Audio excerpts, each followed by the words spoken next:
Hey there, friend. Welcome back to Daily Dose Radio here in the Bible Bistro. So glad that you've joined me today as we study in Psalm 36 all this week. We're going to do all 12 verses this week. And Psalm 36 is a wonderful psalm, 12 verses long, easy to read, and a wonderful study. So you'll notice the introduction. We have a unique introduction to the psalm. This introduction says, to the choir master. Now, we know the choir master, or the chief musician. He's been working for David now, doing these psalms. So it's to the choir master, and it goes on to say, a psalm of David, the servant of the Lord. A psalm of David, the servant of the Lord. So, actually, psalm, that's the King James. The word psalm is not in here. It's just of David, a servant of the Lord. That's how it's to be translated. But I'm going to call this the servant psalm because we have this opening here that David is the servant of the Lord.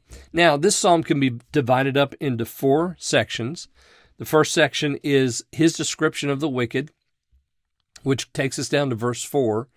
Then verses 5, 6, and 7, he describes the Lord and all of his goodness.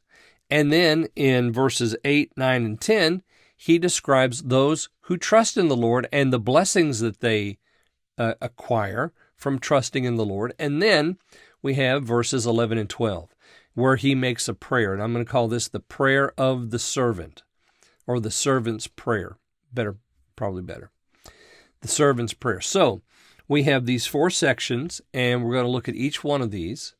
Why don't we go ahead and read today the first 2 verses, and I'm going to read again that introduction. To the chief musician, a psalm of David, the servant of the Lord. The transgression of the wicked saith within my heart, that there is no fear of God before his eyes. For he flattereth himself in his own eyes, until his iniquity be found to be hateful. All right, so that's verses 1 and 2 here in Psalm 36. Notice that David talks about this wicked man, and if you go back, if you're new to Daily Dose Radio, you don't know this, but if you're an old-timer, you probably do. You go back and read Psalm 10, because there we have the grand definition of the wicked man.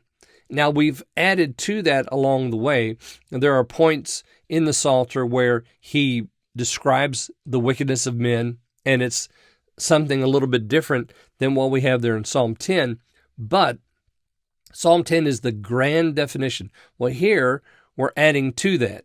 Okay, so he's going to describe him here, and some of this is going to be just like what we have in Psalm 10. So I encourage you to go back, read that psalm, and also listen to that podcast, or that series of podcasts in Psalm 10.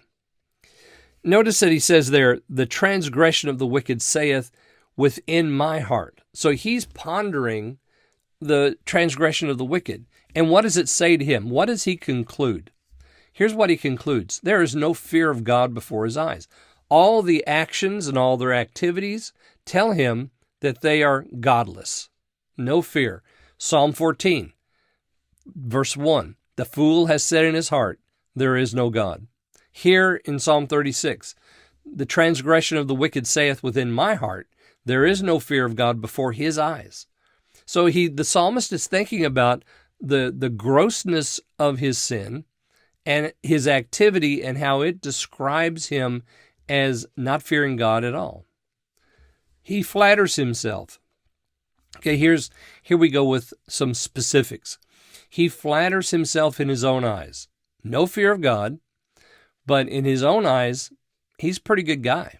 He flatters himself until his iniquity be found to be hateful. So he continues flattering himself until it's too late. Now the iniquity catches up with him. As they say, the chickens have come home to roost.